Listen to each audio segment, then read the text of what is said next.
Good morning, guys. Tyler from T.N.T. Garage and Performance here. Currently on location out in the truck in Joplin, Missouri, in the parking lot of the nation's biggest chrome shop. This is the Petro 44 4-state trucks chrome shop mafia. We're going to go ahead and jump on in there, have a look around, kind of show you guys that haven't been to a chrome shop this big like I-80 or here down to the Petro 44.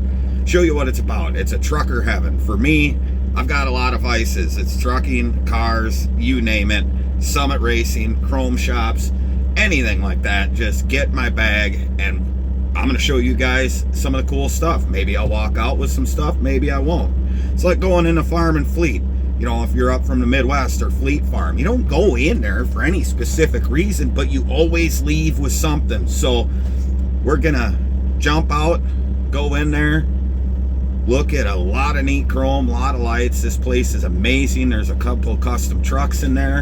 And then I'll give you guys an update on this HX. We're just short of 70,000 miles on it. And I'll kind of give you a rundown of how the truck's doing so far. But other than that, let's get to it.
Well, I didn't really find anything too special in there.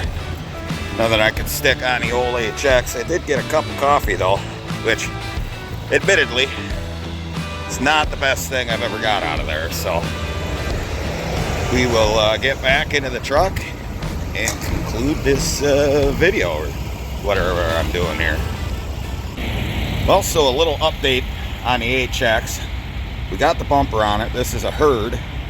She's a pretty beefy unit, all boxed in, larger tubes than an alley arc, wrapped around.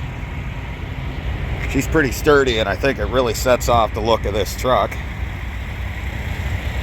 But let's talk about how this thing has been in the last 70,000 miles. Oh, I also got my half fenders on.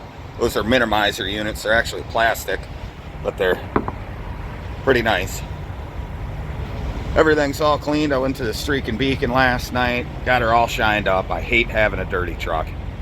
But as far as this thing going down the road, 70,000 miles, the only issue I had was an issue with the SCR. Probably 10,000 miles ago, it just derated me 25%. Took it into the dealership. They had it fixed up within hours. It seems pretty common with any of these X Series Cummins, especially post-COVID, that in between 0 and 100,000 miles, you're gonna have an emissions issue. That's just the way it is. Peterbilt's are real big on losing DEF pumps.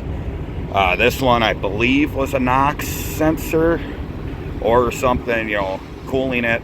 I don't know. I didn't ask, didn't care. I don't like emissions. Other than that, I mean, there's no new rattles, there's no leaks, there's no steering issues. It goes down the road perfect. The transmission is lapped in nice.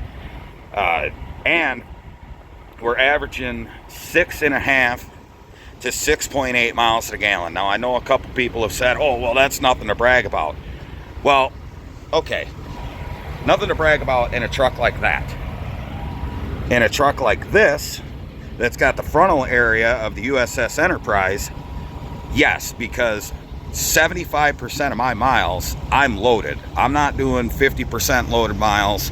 We're going through the Appalachians, we're running through the Rockies, usually loaded both ways. So that's pretty good out of a Cummins powered brick, to get it just about touch 7 on a really good week. But God, I love that bumper. Yeah, so it's been a great truck. If you guys have any more questions about the HX, I'd be happy to share the answers with you the best that I can. I love clean stainless too. Sorry, I'm having a lot of ADD moments here. But yeah, the truck's been great. Inside, everything's solid. I don't have any rattles. It's still like riding in a bank vault. Still extremely comfortable. Just a great all-around truck. I'm pretty impressed. So that being said, I'm gonna jump up inside, throw my drinks in the fridge, and wrap this up. After I take the dog out, of course. She's got to go to the bathroom. Ain't that right? All right, guys. Well, thanks for following along this little trip into trucker heaven. Like I said, this truck has been absolutely amazing. It's like driving a, I don't know how you classify them, Class A, motorhome, C, whatever. A really nice thing down the road, and not really a single issue. I haven't had interior panels fall off, and trust me, I've been in other new trucks that within the first 70,000, 50,000 miles, it sounds like you're riding in an empty oil drum, and this thing has been great. I highly recommend, if you're looking for a new truck, check one of these out. They are heavy, admittedly, but this one's especially heavy with the APU, the big bumper on it, but more than enough. You can usually gross, 24 ton. My tank weighs, I think last time I looked at it, anywhere between 11 and 12,000 pounds. This unit altogether is full of fuel, about 32.7. Now, I know a few of you probably spit your coffee out, but I mean, it's kind of the way everything's going nowadays, is getting pretty heavy just for comfort. And that being said, you can find me and all this content Of course, here on YouTube, T.N.T. Garage and Performance on Facebook, at T.N.T. Garage and Performance on Instagram. Don't forget to like, share, subscribe to the channel, and go ahead, comment down below. Got any questions, comments? You know, I love seeing them. And coming up, hopefully within the next week or two, I'll have a special guest to where we'll sit down and talk and go over kind of our family history of hot rodding. You know, back in the day when all you had was magazine articles, you didn't have any money, you worked in a gravel driveway, you know, you put all your money into your cars and, you know, stuff like that. You built what you could afford, you built some things you couldn't afford. And, you know, that's where towing with a muscle car came from. So hopefully I'll get that special guest in and we'll sit down and talk about the differences between hot rodding then, hot rodding now, and kind of where I wound up in the middle of it. So until next time, remember, if it ain't broke, fix it till it is. Thanks for watching.